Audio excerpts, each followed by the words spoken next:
সবাইকে শুভেচ্ছা জানিয়ে আবার একটি নতুন রেসিপি নিয়ে বন্ধুদের সামনে হাজির হয়েছি। রেসিপিটি একটি সম্পূর্ণ নিরামিষ রেসিপি, ভুনি খিচুড়ি। পনির দিয়ে বানানো ভুনি খিচুড়ি, কিন্তু সম্পূর্ণ নিরামিষ রান্না। একবার ট্রাই করে অবশ্যই দেখতে পারো। তার আগে তোমাদের সকলকে আমার চ্যানেলে আবার একবার স্বাগত জানাই। এবার রান্নাটা তাহলে শুরু করে দেওয়া যাক। রান্নাটার জন্য যে ইনগ্রিডিয়েন্টসগুলো লাগছে সেগুলো দেখে নিই। আলু ফুলকপি তো দেখতেই পেলে, আর পনির, কাজু, কিশমিশ লাগছে। মুগ ডাল লাগছে, সোনা মুগের ডাল আমি ভেজে নিয়েছি। আর গোবিন্দভোগ চাল বা যে কোনো গন্ধওয়ালা চাল নিয়েই হবে। এরপর কড়াইয়ে সর্ষের তেল গরম করে তার মধ্যে ঘিটা একটু মেল্ট করে নিয়ে আমি ফুলকপিটা ভেজে নিচ্ছি। ফুলকপি ভাজার সময় অল্প একটু নুন আর একটু হলুদ দিয়ে নিচ্ছি।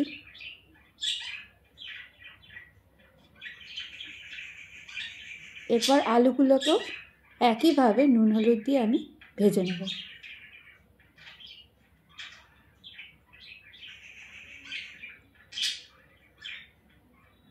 সমস্ত ইনগ্রিডিয়েন্টসগুলোর মধ্যে পনিরের কিউবসগুলোকেও আমি সেমভাবে একটু ভেজে নিচ্ছি।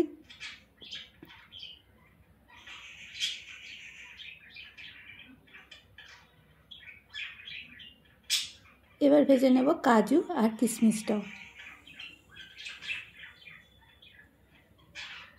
এই রান্নাটা মেনলি শান্তিপুরে যে গোসাই বাড়ি আছে সেখানে অনেক জায়গাতেই ভোগ হিসাবে বানানো হয়। তো আমি সেইটাকেই করেছি, তবে আমাদের ওখানে ছানা ভাজা পাওয়া যায়, এখানে পাওয়া যায় না বলেই কিন্তু আমি পনিরটাকে ইউজ করেছি। আবার একটু তেল গরম করে একটু ঘি দিলাম। তার মধ্যে এবার ফোড়নে তেজপাতা, শুকনো লঙ্কা, গরম মশলার মধ্যে লবঙ্গ, গোটা দারচিনি আর ছোটো এলাচ দিয়ে একটু নেড়ে নিলাম যতক্ষণ না গন্ধটা বেরোয়। দিয়ে দিলাম জিরা, সাদা জিরাই দিয়েছি, তোমরা সাজিরাও ইউজ করতে পারো।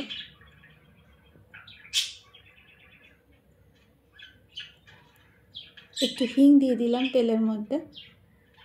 এরপর দিয়ে দিলাম চালটা, গোবিন্দভোগ চালটা একটু ভাজা ভাজা হলে ডালটাও দিয়ে দিয়েছি, দিয়ে খুব ভালো করে কিন্তু ভেজে নিতে হবে। দিয়ে দিলাম আদা বাটা, ধনের গুঁড়ো, জিরের গুঁড়ো, লঙ্কার গুঁড়ো, এটা কিন্তু কাশ্মীরি মির্চের গুঁড়ো। এবার খুব ভালো করে মশলা দিয়ে আমি চাল আর ডালটাকে একসঙ্গে করে ভেজে নিলাম। যতটা ভালো করে ভাজা হবে তত সুন্দর কিন্তু একটা গন্ধও বেরোবে, রান্নাটা খেতেও কিন্তু খুব সুন্দর হবে। এরপর নুন স্বাদ মতো, একটু হলুদ, খুব তাড়াতাড়ি কিন্তু হয়ে যায়, বেশি সময় লাগে না। আগে থেকে ভেজে রাখা ফুলকপি আলুটাও দিয়ে দিলাম।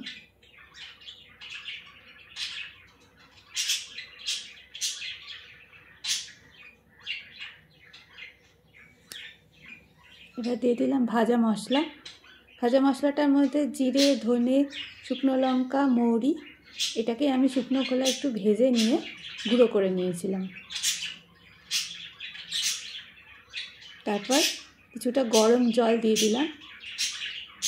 গরম জল দিলে খিচুড়িটা রান্নাও হয় তাড়াতাড়ি আর খেতেও অনেক বেশি সুস্বাদু হয়।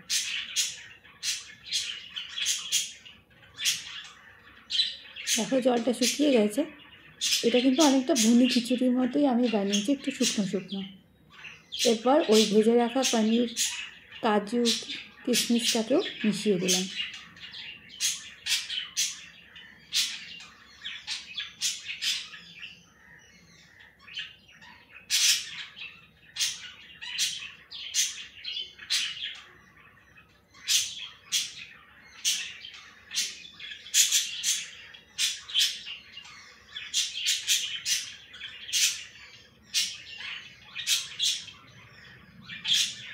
রান্নাটা কিন্তু প্রায় হয়েই এসছে।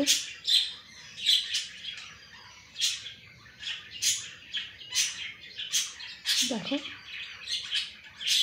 শুধু মেশানোটাই কাজ।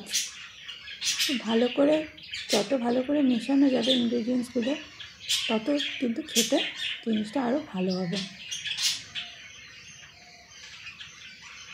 আবার একটু ঘি অ্যাড করলাম। আমি এখানে 2বার ঘি অ্যাড করেছি, তোমরা যদি মনে করো না দিলেও কিন্তু চলবে। আমি জাস্ট গন্ধের জন্য দিয়েছি। গরম মশলা দিলাম আর তার সঙ্গে কিছু চেরা কাঁচা লঙ্কা অ্যাড করে দিয়েছি।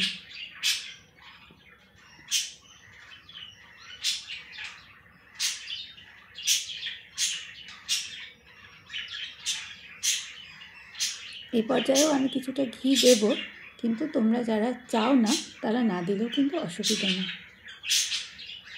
রান্নাটা কিন্তু আমার প্রায় হয়েই গেছে। দেখো আমি সার্ভও করে দিয়েছি।